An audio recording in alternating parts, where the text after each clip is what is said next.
Road आज बारामतीच्या दौऱ्यावरती आला काय सांगाल?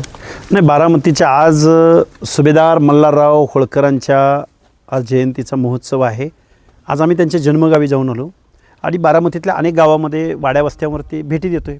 तरुण कार्यकर्ते आहेत, शेकडो कॉल आहेत की तुम्ही निवडणूक लढली पाहिजे, पण मी अजून त्यांचा काय नक्की त्यांच्या मनात आहे हे मला जाणून घ्यायला आवडेल.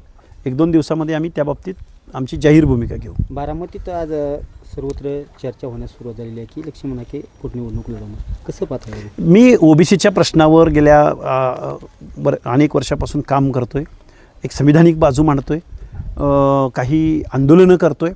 बारामती मला नवीन नाही, बारामतीमधल्या प्रत्येक वाड्या वस्त्यावरती खेड्यामध्ये गावामध्ये मी ह्याच्या अगोदर कितीतरी वेळा जाऊन आलेलो आहे. लोकांना आम्ही समजावून सांगू की आपण काय या लोकशाहीमधल्या निवडणुकीचं महत्त्व काय असतं, सर्वसामान्य माणसाचे अधिकार काय असतात, शेतकऱ्यांच्या अडचणी आहेत, जिरायती भागातल्या लोकांच्या अडचणी आहेत, पिण्याच्या पाण्याचा प्रश्न आहे. बारामतीचं चित्र हे भारत देशापर्यंत म्हणजे पंतप्रधान इथं भेट द्यायला येतात.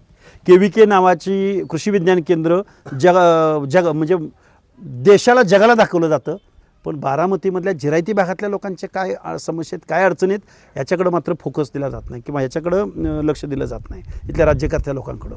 आवडेल निश्चित या लोकांची काय अडचणी आहेत आणि त्या अडचणींना त्या प्रश्नांना वाचा फोडण्यासाठी जर ही निवडणूक जर आपल्याला एक चांगली संधी भेटत असेल तर निश्चित यावरती विचार करू आम्ही आणि येत्या 1-2 दिवसामध्ये भूमिका घेऊ.